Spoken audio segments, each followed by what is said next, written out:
Welcome, Ukraine War Update today. Intense fighting in eastern Ukraine between Russian and Ukrainian troops continues as Kyiv sends mixed signals over a possible reshuffle at the defense ministry amid expectations of a major Russian offensive in the coming weeks. Almost a year into the conflict, sparked by Russia's invasion of Ukraine late last February, a battle for the city of Bakhmut rages, as well as in areas around it, such as the towns of Soledar and Volodar.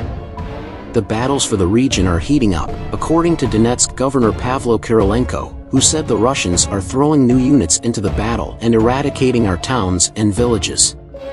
Meanwhile, Russian shelling had subsided in the neighboring Luhansk region because the Russians have been saving ammunition for a large-scale offensive, Luhansk Governor Serhiy Haidai claimed.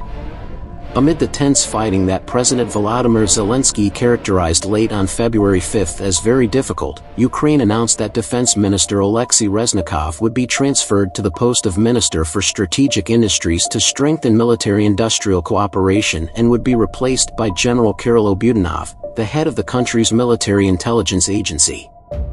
However, less than 24 hours later, David Arakhamia, the head of Zelensky's parliamentary bloc, reversed his earlier comments, saying on Telegram that there will be no personnel changes in the defense sector this week.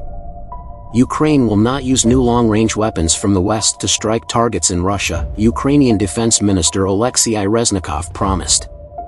On Friday, our partners decided to provide us with weapons capable of firing at a distance of 150 kilometers, or around 90 miles, Mr. Reznikov told a news conference. We always promise not to use the weapons of foreign partners against the territory of Russia, only against their units in the temporarily occupied territories of Ukraine for the purpose of deoccupying our land, he said. In an interview published, German Chancellor Olaf Scholz also said there was an agreement to this effect. The U.S. announced a $2.2 billion package of arms and munitions for Ukraine, which the Pentagon said included a new rocket-propelled precision bomb that could nearly double Kyiv's strike range against Russian forces. They potentially give Kyiv's forces the ability to strike anywhere in the Russian-occupied Donbass, Zaporizhia and Kherson regions, as well as the northern part of occupied Crimea. France and Italy are also expected to deliver mobile surface-to-air missile systems.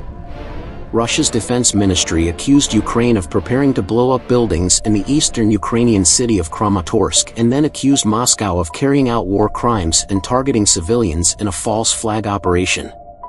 The defense ministry provided no evidence for the claims, which it outlined in a post shared on social media on Sunday, saying that the alleged attacks would be used by Kyiv to push for Western governments to increase weapons supplies to the country.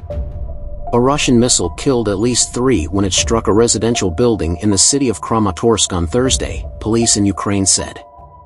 Russia has not publicly commented on that strike. Moscow has denied targeting civilians throughout what it calls a special military operation in Ukraine. Kyiv and Western governments say hundreds of civilians have been killed in Russian missile strikes on residential sites across Ukraine since Moscow's forces invaded last February. Russia's defense ministry said Kyiv planned to detonate 3 medical buildings, dispensaries, and a hospital and accused Russia of an allegedly deliberate attack on civilian objects. The bombing of the medical institutions will be presented as another atrocity of Russian troops, requiring a response from the world community and accelerating the supply of long-range missiles to Kyiv to be used for strikes on Russian territory, the defense ministry said. A drone has exploded outside the Russian city of Kaluga, Regional Governor Vladislav Shapsha said on February 6, adding that no one was injured in the blast.